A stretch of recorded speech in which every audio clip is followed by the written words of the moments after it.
আচ্ছা বন্ধুরা, তোমরাই বলো তো, টাকা দিয়ে কি সুখ কেনা যায়? টাকা দিয়ে কি শান্তি কেনা যায়? আর ভালোবাসা? হুম, একদমই না। এই কথাটা আমিই বলি, এখনও আমার ধ্যান ধারণা অনেকটা তাই, যে টাকা দিয়ে সব কিছু কেনা যায় না। কিন্তু আবার বিগত 1 মাস ধরে আমি এই কথাটাও বলেছি যে টাকাই আমার কাছে সব থেকে বেশি দামি। সরি, একটু আপ ডাউন হয়ে গেল। তো এখনও বলবো, কারণ আমি আমার প্রিয়জনদের থেকে এমন কিছু আঘাত পেয়েছি যেটা থেকে এখনও আমি সাফার করছি।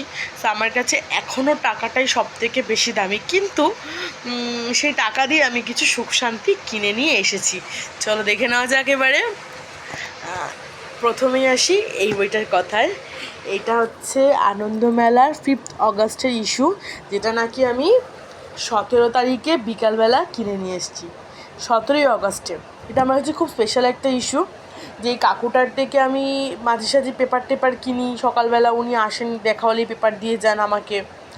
তো উনি ভীষণ রুড, ঠিক আছে, উনি সবার সঙ্গে ভীষণই রুড। অ্যান্ড ওনার দোকানে কাস্টমার আমি খুব কমই দেখি।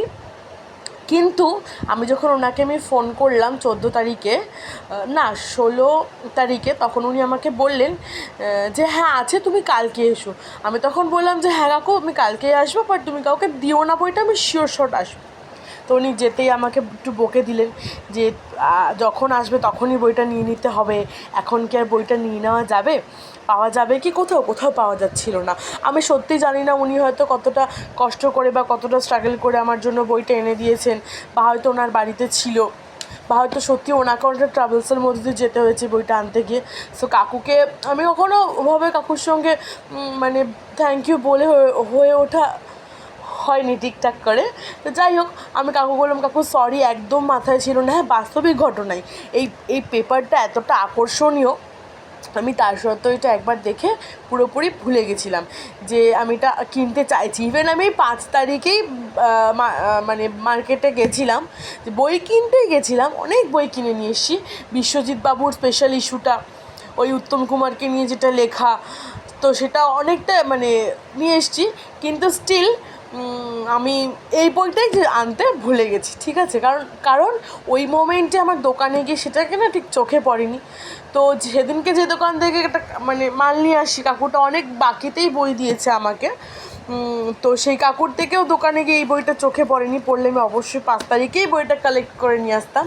অ্যান্ড এই বইটাও খুব স্পেশাল আমার কাছে। এই দুটোরই কভার পেজটা এতটা সুন্দর, ইভেন গল্পগুলো খুব সুন্দর সুন্দর। তো এই মাসে বলতে গেলে আমি আমার একটা অনেক দিনের পুরনো ব্যাড হ্যাবিটকে রিনিউ করলাম, বলতে পারো সেটা তোমরা। এটা একটা এতটাই বাজে ব্যাড হ্যাবিট যে সেটাকে আমি চেঞ্জ করতে কোনো দিনই চাই না। ইভেন আমি চাই তোমাদের এরকম একটা করে ব্যাড হ্যাবিট হোক। এটা 20 অগাস্টের বই। এটা দিনের দিনকে গিয়ে কিনে নিয়ে এসেছি, একটু দেখলাম, দেখে নিয়ে ভালো করে একটু কনফার্মেশন হলাম যে কী আছে গল্পগুলো। অ্যান্ড কভার পেজটা তো অবশ্যই খুব ইম্পর্টেন্ট ছিল আমার জন্য। খুব সুন্দর একটা কভার পেজ, অদ্ভুত দূরে গ্রহ, কিন্তু কিছু মানে সুন্দর একটা অ্যাট্রাকটিভ যেটা লেগেছে। অ্যান্ড গল্পগুলো পুরনো ডায়েরিটা দেখেই কিন্তু আমার কেনা। পুরনো ডায়েরি, বেগুনি ফুলের পাশ, অ্যাকচুয়ালি আমি মানে বইতে যে গল্প থাকে সেটার নাম দেখে কিনি। অ্যান্ড এটা তো বলাই বাহুল্য, সানডের কত 18 অগাস্টের যে পেপারটা ছিল, এটা সেই পেপারটা।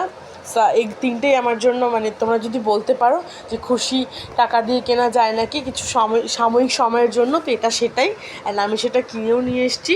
অ্যান্ড আপাতত পড়ে দেখিনি, সেটা আফসোস থাকবে না যে কিনতে পারিনি বা নেই কিছু একটা। আর প্রত্যেকটা বইয়ের শেষে এখানেও আনন্দমেলা উপন্যাসের একটা দিয়েছে। আজকে 22 তারিখ, আমি কালকে গিয়ে আনন্দমেলার পুজোবার্ষিকীটা কালেক্ট করে নিয়ে আসবো। এই বইটা কালকে থাকবে আমার কাছে, and I am very lucky for that, যে হ্যাঁ আমার কাছে এই বইটা আমি এবছর কিনতে পারবো। কারণ অনেক দোটানার মধ্যে ছিলাম যে বইটা কিনতে পারবো কি পারবো না। তো এখনকার জন্য টাটা, গুড নাইট সবাইকে।